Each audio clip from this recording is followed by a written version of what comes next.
6 mois après sa sortie au cinéma, le troisième film français le plus vu débarquera à la télévision. À partir du 7 avril 2023, Novembre, de Cédric Gimenet avec Jean Dujardin et Sandrine Kiberlin, sera diffusé sur Canal+.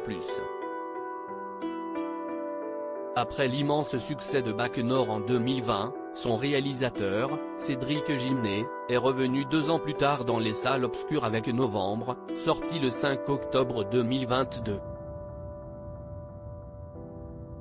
Un long métrage qui a également fait un carton, puisque que si est le troisième film français le plus vu en 2022. Il a fait 2,393 millions d'entrées en salle.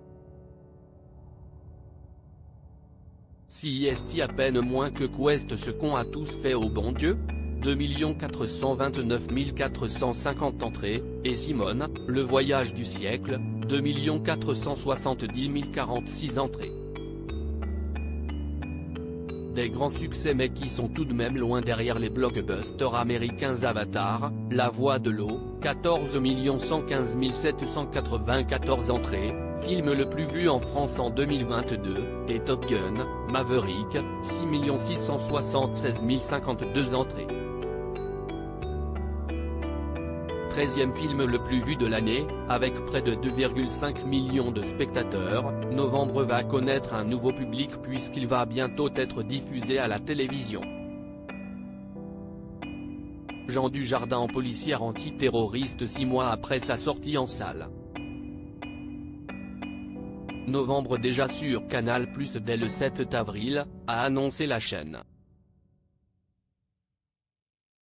Le succès de ce long métrage est lié à son casting, composé de Jean Dujardin, Anaïs de Moustier, Sandrine Kiberlin, Jérémy Renier et Lina Coudry, mais aussi et surtout son scénario.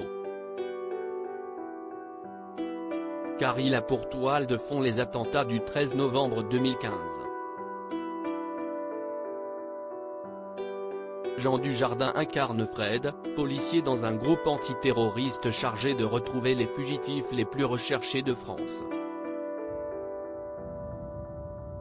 Mais pendant une mission en Grèce, lui et ses collègues ont malheureusement perdu la trace d'un suspect. Ainsi, il ne s'agit pas de reconstituer des scènes des attentats, mais d'évoquer l'après. Ne pas oublier que ça pourrait recommencer pour aborder ce chaos, cet événement si atroce, il fallait un angle et je trouve génial d'apprendre comment la police a essayé de nous sauver d'une nouvelle attaque terroriste, avait déclaré Sandrine Kiberlin sur le plateau du 20h de TF1 au moment de la sortie du film. Moi, ça m'a refragilisé, avait, de son côté, confié Jean Dujardin. Ça m'a permis de repenser aux victimes, ce qui est de toute façon une bonne chose. Mais ça m'a aussi permis de ne pas oublier que ça pourrait recommencer, avait-il ajouté. Un film réalisé comme un polar, mais surtout comme un devoir de mémoire. Article écrit en collaboration avec 6 Médias.